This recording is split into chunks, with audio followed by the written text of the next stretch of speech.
Future Talk Radio. You're in to all things music.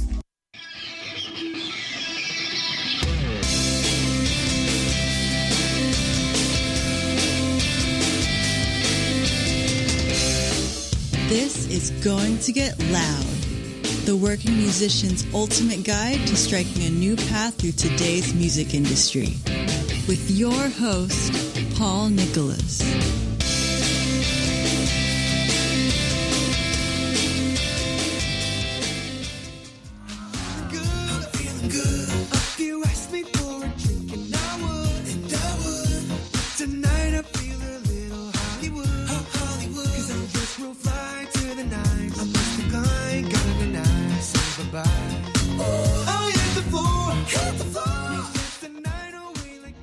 Today, we're pretty excited. We've got Lawrence Park here in San Diego. Thanks for joining us today. Lawrence is a Korean-American singer-songwriter from the San Francisco area, currently living in San Diego, but just on April 3rd, Lawrence dropped his first EP, Seize the Day. So congratulations on that, my man. Thank you very much. Thank you so much for having me as well. Absolutely. And so tell us a little bit about your performance history. You've got quite a bit going on. Today we're going to be talking about social media presence, and this man is the man. So tell us a little bit about what you've been doing. Well, my performance history, I usually just kind of like perform with or open for a variety of YouTube stars. And I think just seeing that and experiencing that whole vibe of YouTube and their presence, I think inspired me to really go at least try to make a good fan base through YouTube and try to go viral. Because the whole thing with YouTube is you just got to be consistent. You just got to keep uploading videos, and you just got to hope that you hit that one viral video. And then once you hit that one viral video, then you can kind of like just ride that gravy train. And that's kind of what I did with my first viral video. Okay, so we'll get into that in 1 second. You've got a huge long list of accomplishments there, so feel free to brag on yourself there for a bit. I see you've been working with several different YouTube stars. Who are the biggest ones that you've worked with? Well, I opened for Andrew Garcia. I also performed with JR Aquino, Brian Puspos, the Filharmonic, that Filipino a cappella group. And I also opened for Parachute. I think they're like a world famous band. They're not really YouTube stars, but they kind of already have. They already made it big. Yeah, I tried out for them. It just didn't work. But what are you gonna do? Jumping right in, because this is something that's so relevant to our listeners out there, emerging artists. People are always wanting to know, how do I get something to go viral? That's the $1 million questions. Marketing people have been trying to figure this out for years, and basically nobody knows, but everybody knows. So tell me what your take is on that. I think like I said before, I think so many different YouTubers preach one thing, and I think that one thing they always say is just keep uploading. Those 3 words, just keep uploading. And obviously, your first, couple, or your first maybe even 100, if you're not lucky, videos are just not going to hit. And you just gotta grind through it, and you gotta go through the growing pains of people not looking at it, and even disliking the video, or hating on you, leaving harsh comments. But if you just keep uploading and you get lucky with that one video, then like I said, you just kind of ride that gravy train. And so it's kind of like a spray and pray approach. Is that kind of right? Yeah, I think I think so. But at the same time, you got to be realistic with yourself too. You need a close knit of friends or family members that you trust, and then really ask their opinion. Like, hey, is this product good? Like, you got to make sure your product is good, and just to begin with, you can't just kind of go in and start uploading videos when you're not ready to upload videos. So I think spray and pray, I think that's a good analogy, but at the same time, you gotta you gotta have like at least a couple people that you trust that'll keep it 100 with you, and make sure that your product is good as well. Now, let me ask you this: when did you start uploading your first videos? How long did it take you to gain traction? And then what were you uploading? What did you learn in that first that first 6 months, that first year, or basically how did you ramp yourself up there? So your first question, when did I first upload my first video? I used to have a partnership with somebody else a couple years ago, but things kind of didn't work out. We kind of went our separate ways. And after that, when I became kind of just like my own entity, that was, I think, in 2015 or maybe even 2014. So 2 or 3 years ago is when I kind of uploaded my first video on my own channel. And so that means that in the technology age, you're more of a senior citizen. I mean, 2 or 3 years old. I mean, geez, that's like a dinosaur these days, right? I'm joking. I'm a veteran. I'm not no rookie no more. Veteran, not senior citizen. Okay, cool. But what I've learned is, especially I guess I can only really speak on the music side of it. I know YouTube is a huge platform, and just social media in general. There's gaming, there's vlogging and stuff like that. But in terms of music, what I've learned is the videos that tend to hit more, to get more traction, are new songs and like the top 40 songs.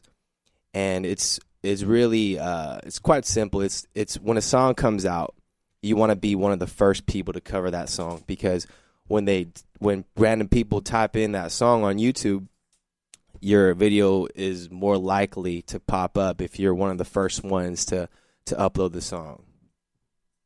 Aha. Okay, so you got to keep it as fresh as the artist is keeping it fresh. Now, are you doing original tracks in there as well, or are you mostly covering stuff? I started off very, very heavily on the covers, just because I knew that no one was really typing in Lawrence Park original on YouTube, or at least I didn't think anyone was. Other than me. I'm a big fan. Other than you, thank you so much. I was wondering who that one person in the Bahamas was in my analytics. Now you know. But yeah, it's I think just it was like a strategy for me to just upload as many covers as I could, and now I'm kind of experienced. Like if I'm just being 100 with you, I'm being very real.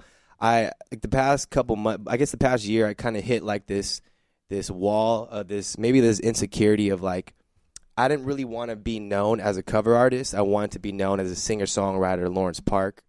And I think the fact that my EP release was a couple weeks ago, it was a huge relief on me, because I didn't want to just sing just to be famous. I wanted to sing to let my original music out there. And the fact that I finally have, my own content, my own original stuff out there for people to hear, it's very, very relieving to me as I go on this journey. Because like I said, my end goal isn't to be famous. It's not to just make money off of music. It's to create my own music, and hopefully people are inspired, motivated, and touched by the stuff that I produce. Yeah, and I think a lot of people are in the same boat as you in the sense that most of the people that do covers, I mean, geez, myself included, from time to time, you always are mostly doing that to get your originals to shine at some point. There are very few people that I meet that are just doing covers because they just love doing covers. Most people started out doing originals. They got into covers to make some money or this or that, or they're using it like you are to advance their career, whether it's playing in bars, clubs, or restaurants, or whether they're trying to do something on YouTube. But I mean, you do see that quite a bit with everybody on YouTube who people that are pushing their original material, but you have to throw those covers in there. I mean, I don't care who you are. Even when you go to a U2 show, they still throw in covers, so it's for sure. It's not necessarily a bad thing. I know a lot of original artists say, I don't want to play other people's stuff. I feel like I'm selling out. I feel like I'm copping out. But I see it as the opposite. If nothing else, you are learning from someone else's style. You're learning what somebody else has their bag of tricks, and maybe, who knows, you're learning a few extra chord progressions and stretching yourself musically at the same time. No, for sure. And I think I absolutely agree. And I love doing covers too. And even in my album release party on May 20th, we're gonna slide in some covers here and there. And it's also just to appreciate good music as well. Because in order for me to write my original stuff, I need to be inspired by other people's work as well. And you kind of just listen to such a variety of different types of music, and then you're kind of like inspired to create from what you've listened to. So I absolutely agree.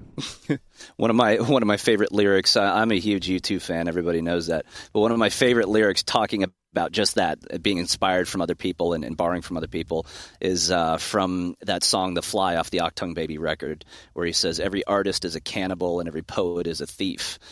Basically, everyone's borrowing from everyone, and it's what you create from all of these things that makes your art original.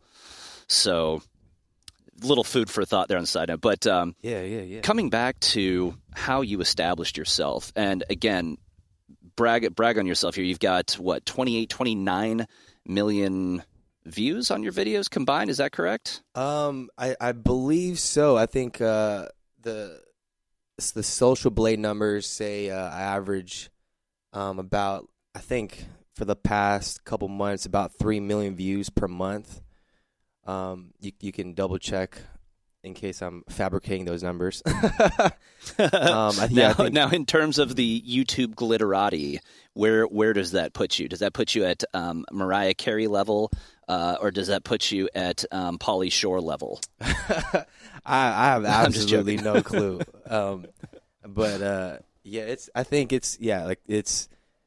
3 million views per month, and I think I'm averaging about like 500 new subscribers every day.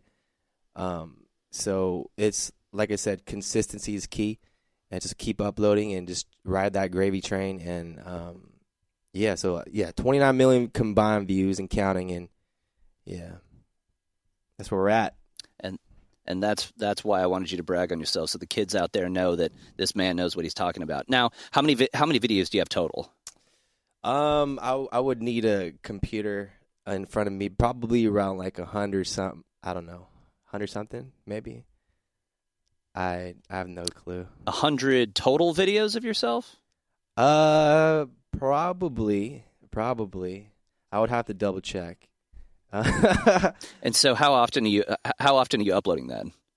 I'm uploading. So I just got confirmation. 197.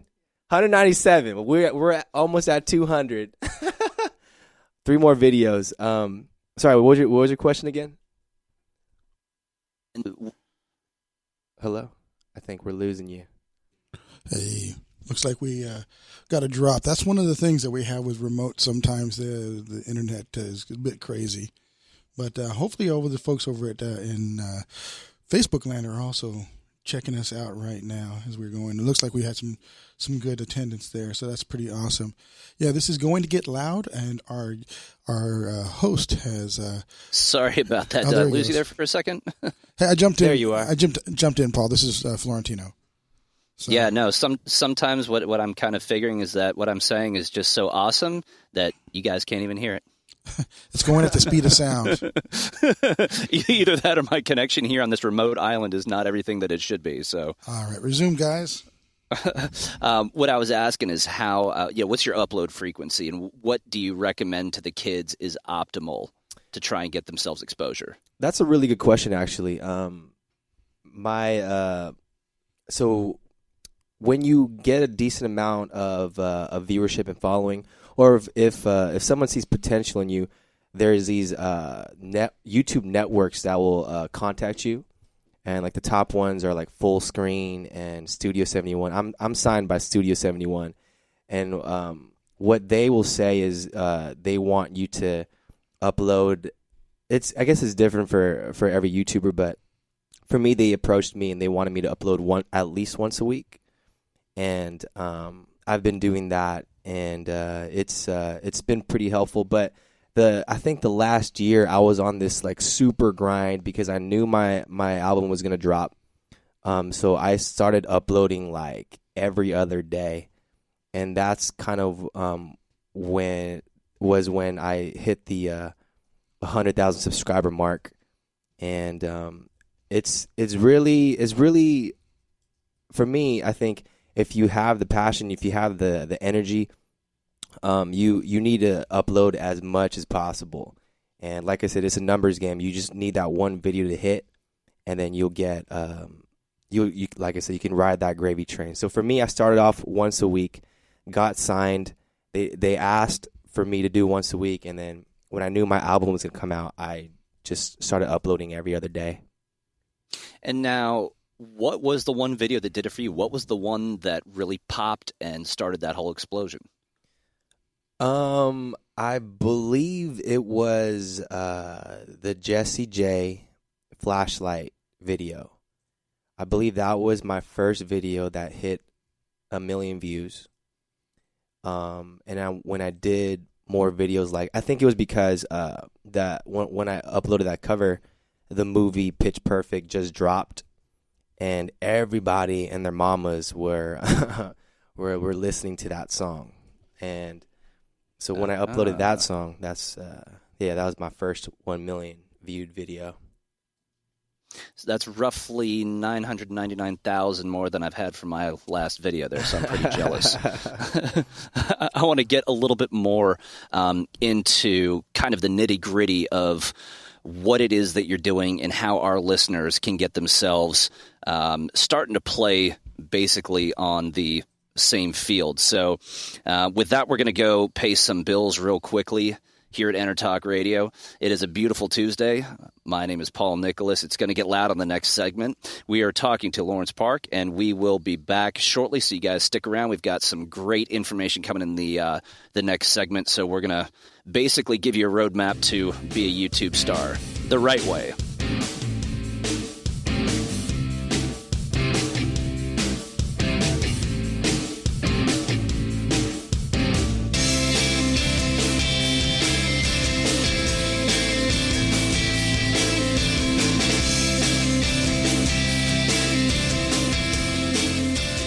Are you serious about your music? Are you ready to run with the big dogs? The experts at Pitbull Audio have the gear to get you into the game. From leading manufacturers like Mesa Boogie, Fender, Pioneer, and American Audio. To sound your best, you need the best. Pitbull Audio can deliver in rehearsal, on stage, and into the big time.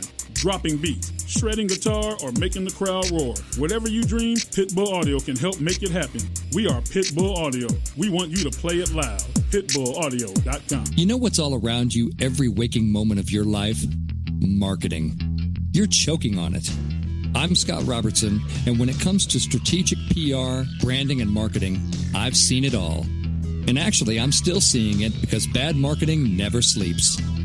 Join me each week on May the Best Brand Win, right here on Intertalk Radio, and learn how to make the marketing for your brand unforgettable. This is Jackie Bertoni from Jackie's Groove.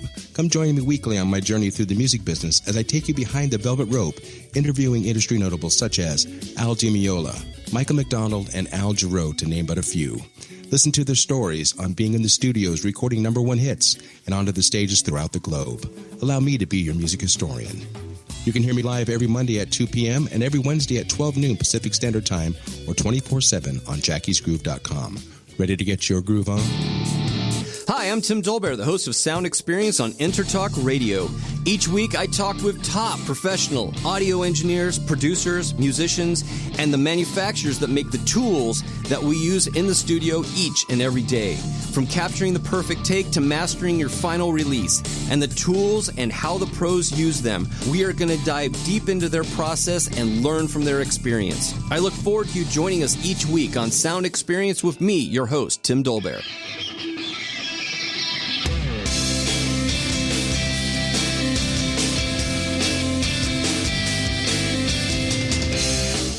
This is going to get loud. The working musician's ultimate guide to striking a new path through today's music industry. with your host, Paul Nicholas.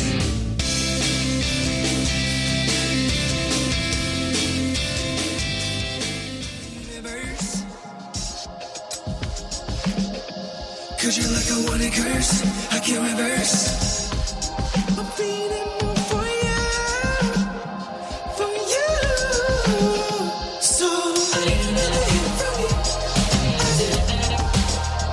I'm too sober. I need another hit from you. I need another hit from you. That was a track from the new EP from Lawrence Park called Sober. So tell us a little bit about that song. I'm just curious after hearing it a few times. So this song I co-wrote with one of my producers, and I was actually we started off the song talking about our exes, our ex-girlfriends, and then we're like, wait, let's not do that. Let's switch up the topic, and then we started describing our past relationships with, the different girls we were with certain drinks. Like, oh, this girl, she reminded me, of that Blue Moon with some orange. This girl, was, She reminded me of a Bloody Mary. About to slit my throat. No, exactly. We had some classy ones. That one girl that got away. She reminded She's us. the sex on the beach. Yeah, exactly. So I go all day. So that's how it kind of started. We just started brainstorming about describing these our past relationships with a drink, and then that's how we kind of just like got that first line. Pour me another drink. I need another sip of you. Like and then after that, we're like, oh shoot, I'm kind of feeling this topic, and it kind of just exploded from there. I was just thinking about past relationships were so bad it drove me to drink, but I guess that's kind of a different. No, I'm just kidding. Interesting. I always love hearing about how people come up with the stories for their songs. I have great stories for mine. You have great stories for yours. I just love hearing about what people are doing there. But jumping right back into basically this whole thing of social media, YouTube, and advancing yourself through that platform in particular, because that's really your forte. Now, you're an artist that's just getting started out, like one of our listeners. Yes. The thing they're going to always want to know is what is the actual content of the video? So you always see people that are playing acoustic guitar in Guitar Center with a $5,000 guitar that costs more than their car. Does the setting matter? Does the lighting matter? What matters most when you're doing these videos? Or is it just simply doing a lot of them until you can get a sense of what people are latching onto? I think to a certain extent, everything like that, every minute detail does matter, but the majority of it is you. It's people are watching you. So you as the artist, whoever's listening, you need to understand like who you are and what type of product you're trying to present. And for me, I wanted to present myself where I was in love with R&B growing up, and just kind of trying to bridge that R&B pop vibe, and that's how I wanted to present myself. And I think just be as genuine as possible. You don't have to buy all this expensive gear to enhance your video. I mean, it definitely would help, but I think at the main core of it, you need to discover who you are and what type of product you're trying to present to your listeners. And if your listeners see that you are genuine, they'll gravitate towards you. And I think that's what's most important. So basically, it's all about keeping it real. Keeping it real, man. You just got to keep it real, because people will sniff out people that are, putting on the front, So, well, and that's something that we've talked about on virtually every single show we've done. It's a constant theme, whether we've talked to, Steve, the vice president of Capitol Rec. Hello? Looks like that internet's going. That is yourself. Keep it real. Well, that is the trial and tribulations of the internet world. But you're doing a great job, brother. Thank you. This is my first legit interview, so I was like, I wasn't prepared. Well, I should have brought notes. We're doing a lot of cool things where we got the Facebook Live broadcast. Hopefully, folks are tuning in. We have a number of people looking in, and if you got any questions, definitely post it to us. We'd love to answer those on the Facebook Live here. And then, of course, as this is going out over at intertalkradio.com, we are broadcasting internationally. So maybe some folks over in my land of the Philippines, or who knows, Canada, who knows, somewhere in South America, they're all listening in right now. So it's pretty cool. So this is your first interview. What do you think? Yeah, it's. I think it's dope. It's dope. It's. I didn't really want to do an interview. I got asked to do a couple interviews before, but I didn't want to do an interview until I had my own product. Yeah. I kind of, like I said, I had this insecurity of just being labeled as a cover artist. So it happens, man. It can happen from time to time that people will, they'll only recognize you as that YouTube celeb that will have their time. But you're doing things the right way. In fact, you've got a gig coming up on May 20th over at the Loft here in San Diego. Tell us a little bit about that. Yeah, it's going to be my EP release party. It's going to be at the Loft, UCSD. And yeah, if you guys are in the area, or even just in California, please come to the show. It's going to be fun. We're going to have a full band. We're going to have some special guests. And all right, I think, I don't know if we almost have now, Paul. Since you're YouTube, please tell me you're streaming this whole thing live. Paul, you're dropping in and out. I don't know if you can hear us, but if our crew here can make sure that they text, communicate, let them know that he's dropping in and out. That is, we've had this on a couple of occasions. Bahamas, man, what can you say? Not the greatest internet, but definitely a lot of beach and a lot of fun. So. Yeah. But yeah, I mean, I think it's going to be a great show. In fact, we've talked about it. We're looking at doing a Facebook Live that we can pull all that fun stuff together for you so that you can have that. So, that is the case. And yes, we are streaming live here. I got you there, buddy. Paul, can you hear us? Yeah, I got you. Okay, good. I'm going to let you resume. We just talked, I don't know if you caught that, but we were talking a little bit about his upcoming show on May 20th that Intertalk Radio will be part of. And I was going to say that please tell me you are live streaming the whole thing, right? I mean, YouTube is your vehicle, right? So can we watch that in real time? Yeah. I think Tino and Intertalk Radio, they're going to set up a little live stream. Was it on Facebook? Yeah, we're going to do it on Facebook, and then we're going to try to simulcast it on your YouTube channel as well. So we're working out all the fun technological details with the UCSD. So Lawrence is going to be coming home for his, after he's graduated, UCSD grad, he'll be coming home to share with them his who he is and the music that he is, and so we're working all the details out with them. Nice, very, very cool. What are your plans after that show? Are you going to be hitting the road? Are you playing locally? Are you going to be doing more online stuff? Yeah, I mean, I definitely want to use this as like a stepping stone to hopefully tour, at least in California. So we're going to definitely start gigging out more. And just got my first batch of physical copies of my album or my EP.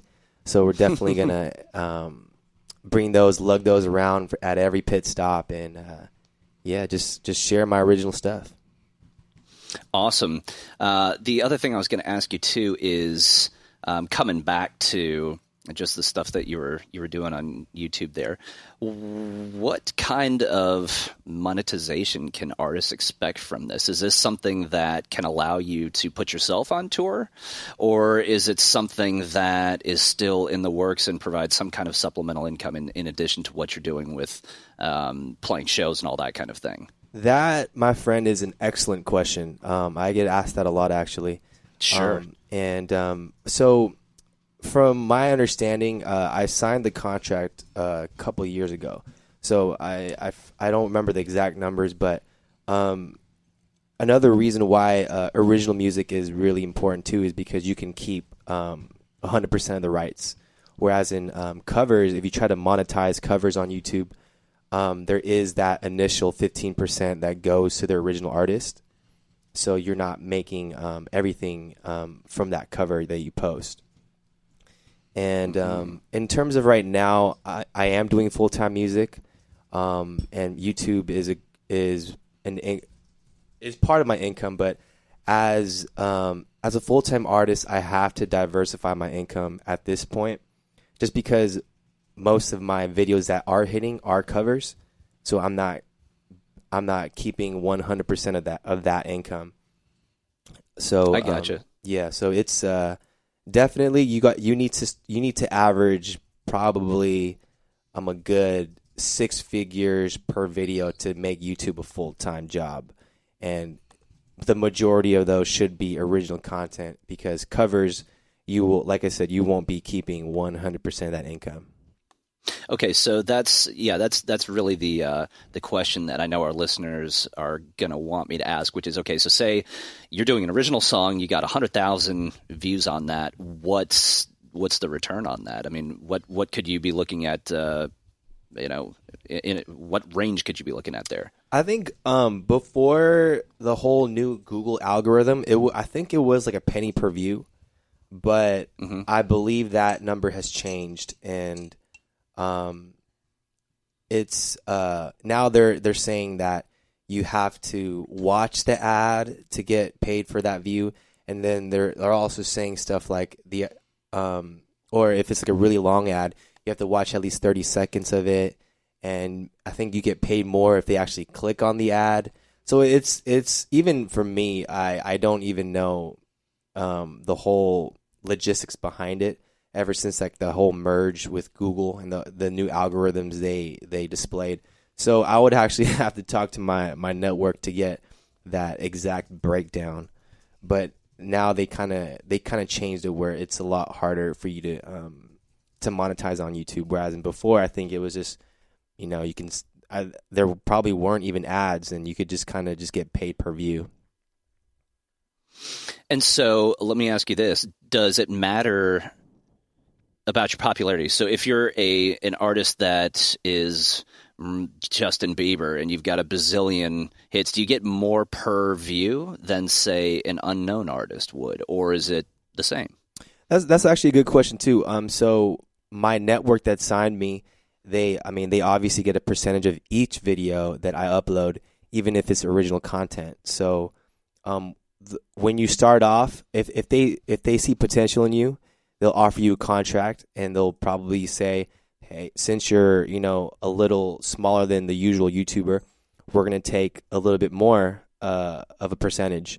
And then once you get bigger and bigger, you can start renegotiating your contract, because a lot of these contracts are year-by-year basis.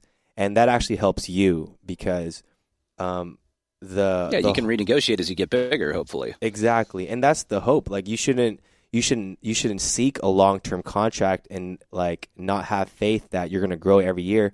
If you're really serious about YouTube, you should have that faith that you're going to be getting bigger and bigger every year, and then you have the power. You have the power to renegotiate the contract.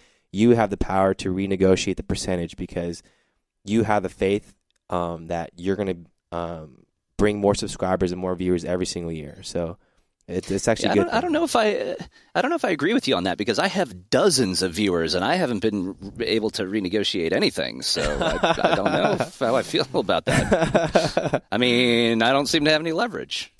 But we all start somewhere, man. And I believe in you. Have a great talking voice, so I can only assume that you have a great singing voice as well. Well, thank you. I was actually a sportscaster before, which is why I have this headset. But I'm working on a record myself, the elusive fourth record that's been in the works for years, but have some other things going on too, as the viewers know there. One of the things I was going to ask you is, with the company that assigned you there, what specifically are they doing for you to earn that percentage of what you're doing? Is it just straight up online advertising? Are they pushing physical product? Are they helping advertise you in other mediums? What's going on there? That's an excellent question, actually, as well. That's a really good question. That's what I get paid for. And they definitely help your YouTube channel get started. So they'll tell you all these little small tricks of how to get more viewership. So they would help you out. Like, so they mentor you. Exactly. So they'll give you free workshops too. Like every month, I get blasted with at least maybe every week, I get blasted with different types of workshops that they let me attend via like Skype or FaceTime, and they tell you all the new changes that are happening on YouTube. But at the same time, they helped my channel get started with kind of helping it become like more of like a self-efficient, well-oiled machine, like not having to write the description in each video. They teach you all these little tricks that will make the process of uploading frequently a lot easier. And on top of that, can you share any of those with those, or is that proprietary information there, and you'd have to kill us all? You got to pay to play. Oh, look out! No, it's a couple all right, things. You're fired. No, a couple things that they taught me was like if you go into your channel, you click. So if there's any YouTube artists out there, you go to your channel, hit Video Manager, and then you go into I forgot exactly what it's called, but every video that you upload, it will have like a preset it kind of like info box, like in your description box, in the titles, in the tags as well. Because a huge thing about YouTube is making sure you tag the crap out of all your videos. So instead of having to write all the tags in every single time, it'll kind of have like a preset for you. So when you upload your video, it's kind of just instant, and you can kind of it doesn't become a hassle to do all those little things. Okay. Yeah, well, I mean, the little tasks are what adds up. I mean, ask anybody who's ever messed around with tracks in a studio. You know, once you can start aggregating these things with macros and stuff like that, those seconds add up to minutes, which add up to hours, which save you a hell of a lot of time. So we're going to get back into it here real quickly. On this amazing Tuesday, we've got Lawrence Park, YouTube extraordinaire, the man when it comes to all this. In the next segment, we're going to dive a little bit more into the nitty-gritty, the fine details of what's going on behind the scenes here, how to make yourself a YouTube star. So definitely stick around. We're also going to play a track from his EP. So we will see you right back after this commercial on Intertalk Radio.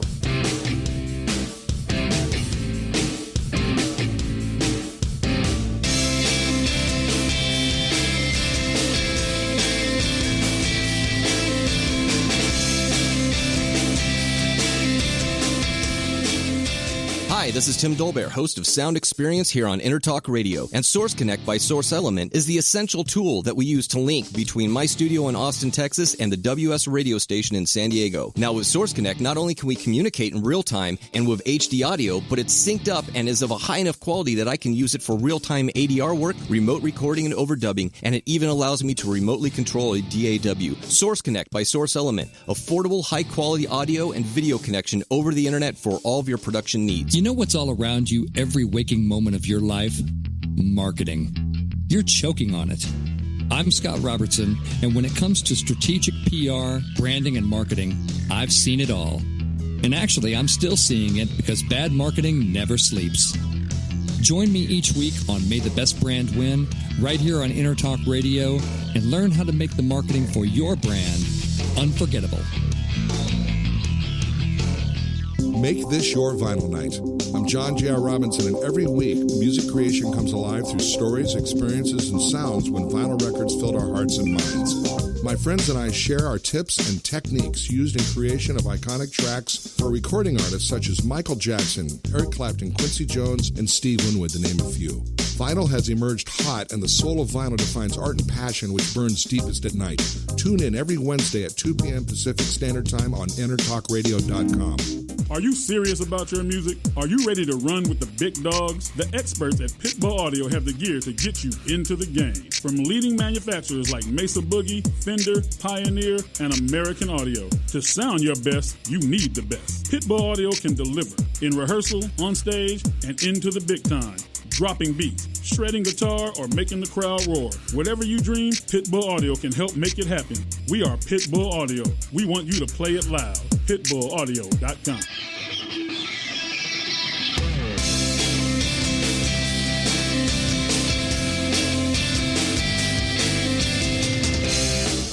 This is going to get loud. The the working musician's ultimate guide to striking a new path through today's music industry. With your host, Paul Nicholas.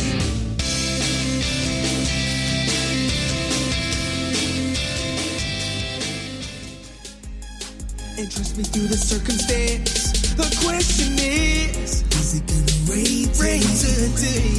Is it gonna shine all day? Or we even promise today? You gotta seize this day. You gotta seize this day. You gotta seize this day. You gotta seize this day. All right. Welcome back, everybody, to It's Going to Get Loud on Intertalk Radio. I'm here with Lawrence Park, and we are talking about how to be a YouTube star like him. We're getting the little ins and outs and the behind-the-scenes tips and tricks. But we have a couple of questions right now from Florentino. These are coming in over Facebook. So what do we have here?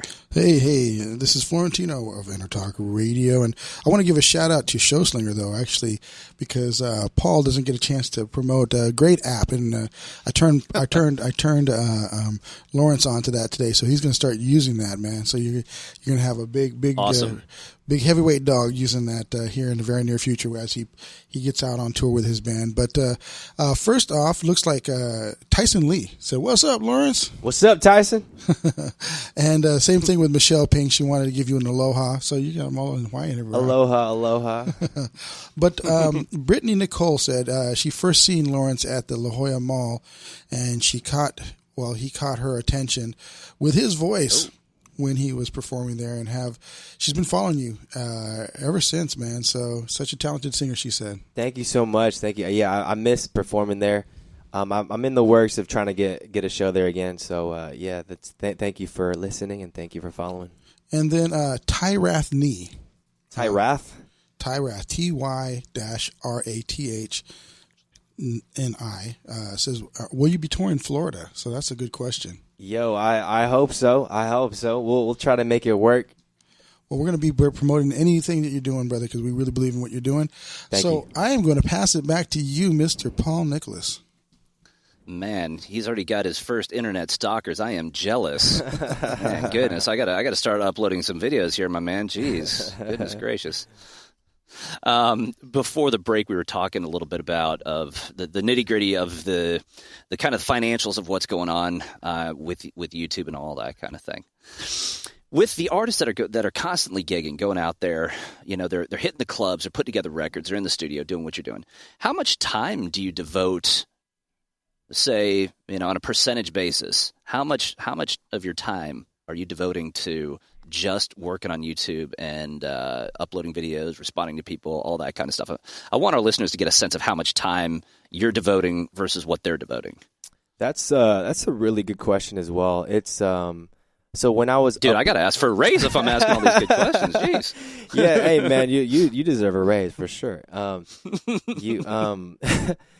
think when I was uploading every other day, which was for a good, I want to say good couple months, that I literally woke up, searched what the new songs were gonna be, or that just came out, learned the song, learned the instrumentals, and then played the instrumental track, try to memorize the lyrics, sang the lyrics to it, and then edit the video after. So it was tough because I just felt kind of like a robot, just kind of learning music, performing it, go to sleep, like learning a human Xerox machine, back when it was Xerox machine. Exactly, just kind of printing out instead of just copies of paper, just printing out songs.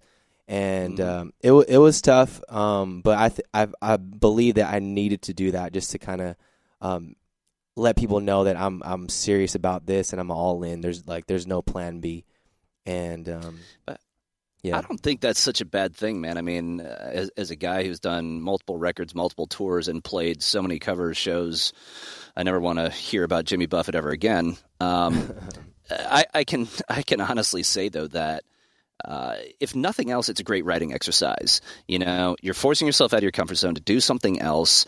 and keep yourself current too. You know, that's not a bad thing. Some people, myself included, you can get stuck in a writing rut, especially if you're not writing with a big team. If you're doing a lot of writing by yourself, like I do, you can get into that musical rut, and keeping fresh ideas coming in, whether it's sonically or how to mix something or lyrically or whatever, I don't think is a bad thing, you know. So absolutely. I feel like I learned so much, and I never believed that I was wasting my time or anything like that. It was tough just because it started to feel like work, right? Well, sure.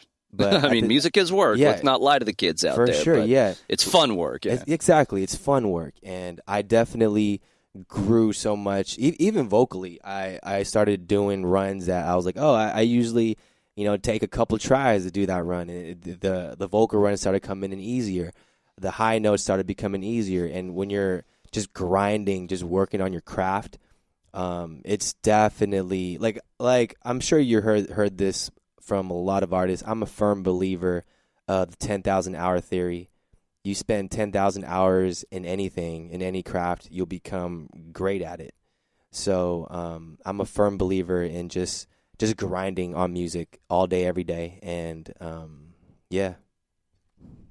I must have spent 40,000 hours. I don't know if I'm that much better. No, I'm just kidding. You grow, you really grow all the time. And I'm just always such an advocate. People listening to the show know that of getting out of your comfort zone, because as an artist, as any kind of performer, it can only help you grow. I always like to give the example of Dave Matthews. I'm not a huge Dave Matthews fan, which for some people that's sacrilege, some people not so much. But this guy, when I was in college, man, he only knew how to play Dave Matthews songs.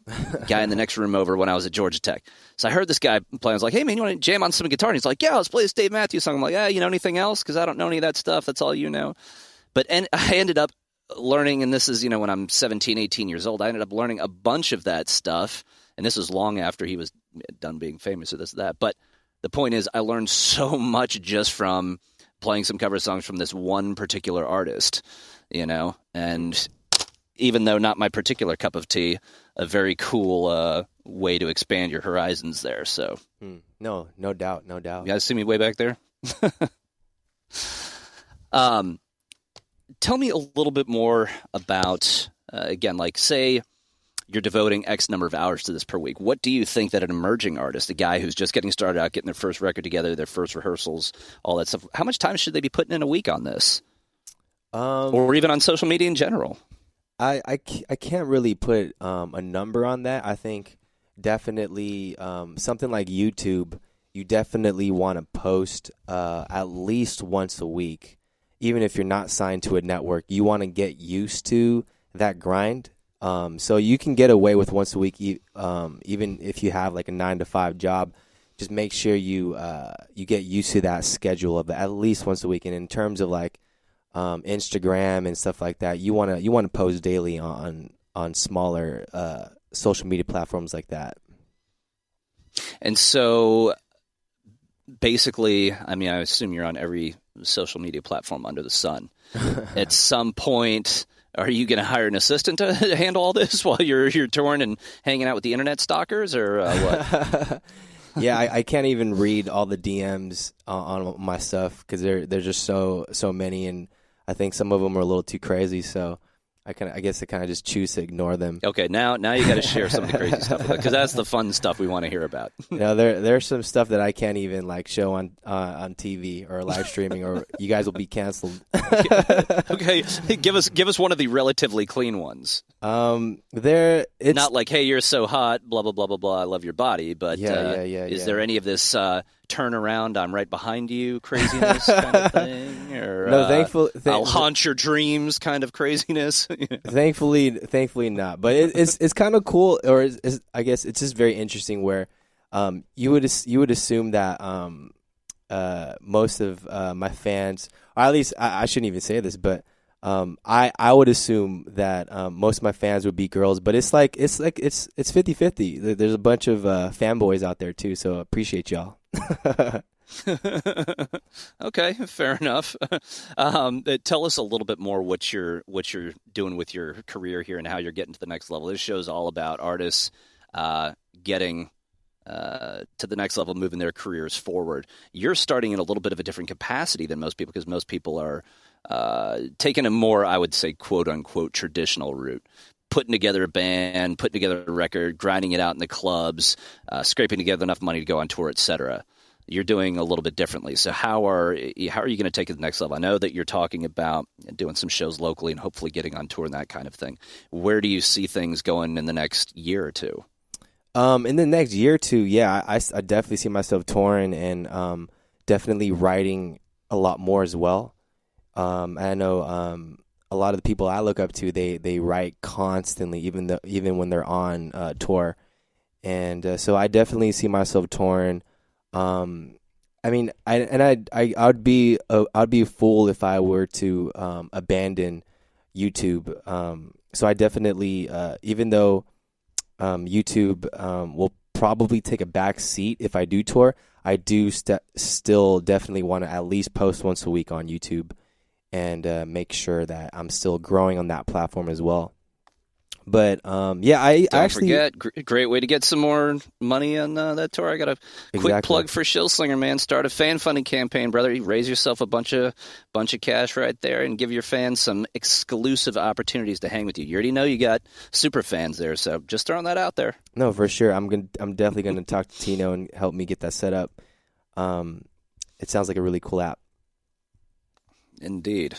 And we'd love to have a mega star like yourself. All I'm saying is once you start hanging out, with the big dogs, just let me come take your coat or something, or haul some gear for you. Just don't forget the little people. No, definitely not. Maybe we could do a collab or something. There you go. Well, I really like the tracks you have on there. Now, tell me how many songs are on this EP that just came out. This is a 7-song EP. Actually, some of these songs are really old. Like, I think one of them is like 4 years old. It's like my first song ever written. Like I said, this is my first original project ever. And and like I said before, I got asked to do a bunch of interviews, but I did not want to do an interview until my original product was out there. So, some of these songs are really old. And I guess half of the songs are really old. The other half, I just wrote in the past year. So it's 7-song EP and all original stuff, and I just can't wait for people to hear it. Now the question that every musician hates, myself included: what do you sound like? What do I sound No, man, like? I'm totally. I don't sound like anybody on the planet. Who do you sound like? Describe yourself. Give me the elevator pitch. I think for me, I have like I said, my heart and my soul is in R&B, and I think I have like this mixture of R&B and pop vocals. So but R&B is like my heart, my soul, man. Like when Shaniqua dumped me back in middle school, it was R&B songs, man, that got me through the hard times. Now, is that a real person? You're hiding their identity? No, I'm definitely hiding their. It does start with the S, though. It does start with the S. But I can see the internet stalkers starting Google searches and trying to find out who this is. I always like asking that question because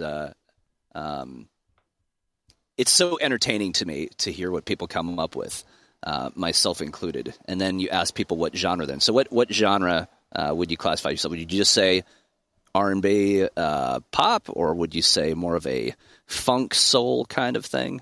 Yeah, I think it was R&B and pop. Maybe your first question was like, what artist do I sound like? Is that what you meant by what do I sound like? Yeah, exactly. Because I'm just curious. A lot of people say I have a John Legend vibe, and it's. For me, I'm like, yo, John Legend's all the way up there. Lawrence Park is down there, down somewhere in the middle of the earth. Don't sell yourself short, man. They all started where we're at, So you never know. But hey, millions of views, you got to be doing something right. Yeah, I mean, hopefully, yeah. I think most of my comments they say they get like a John like a young John Legend vibe, like a John Legend that's kind of going towards pop vibe, and those are like the I guess the most repetitive comments, and also like they say that I look like Glenn from The Walking Dead. And they say they're like, Okay, oh, no okay, wonder yeah. you got killed off The Walking Dead. You wanted to become a singer, and I was like, you know what? It's if that helps you view my video, then yeah, I'm Glenn from The Walking Dead, and I found my new career.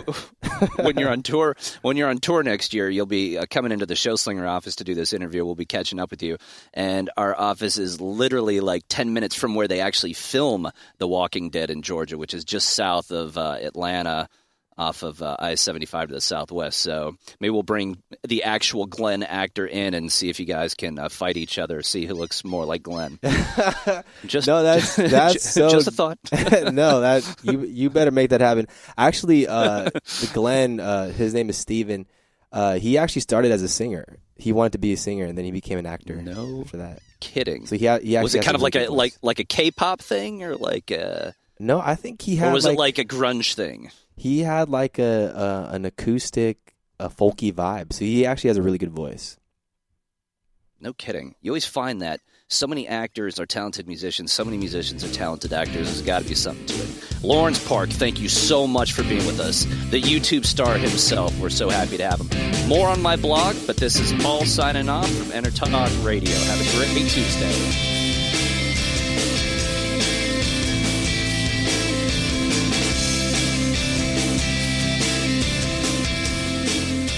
Hi, this is Tim Dolbear from Eclectica Studios. I'm a Hey, Paul, full-time you there? mixing and recording engineer. I work with Grammy Good winners, show, man. labels, and indie artists using state-of-the-art digital mixing and restoration tools and the very best in analog gear.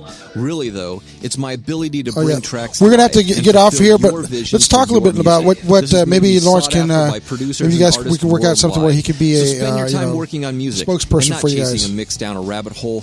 Go to timdolbear.com and check out our free one-song mix. Yeah, why don't we jump on a call? They're going to get the next show going. Come right join now. me weekly on my journey through the music business as I take you behind the velvet rope, interviewing industry notables such as Al Di Meola, Michael McDonald, and Al Jarreau, to name but a few. Listen to their stories on being in the studios recording #1 hits and onto the stages throughout the globe. Allow me to be your music historian. You can hear me live every Monday at 2 p.m. and every Wednesday at 12 noon Pacific Standard Time or 24/7 on jackiesgroove.com. Ready to get your groove on? You know what's all around you every waking moment of your life? Marketing. You're choking on it. I'm Scott Robertson, and when it comes to strategic PR, branding, and marketing, I've seen it all. And actually, I'm still seeing it because bad marketing never sleeps. Join me each week on May the Best Brand Win, right here on Intertalk Radio, and learn how to make the marketing for your brand unforgettable. Are you serious about your music? Are you ready to run with the big dogs? The experts at Pitbull Audio have the gear to get you into the game. From leading manufacturers like Mesa Boogie, Fender, Pioneer, and American Audio. To sound your best, you need the best. Pitbull Audio can deliver in rehearsal, on stage, and into the big time.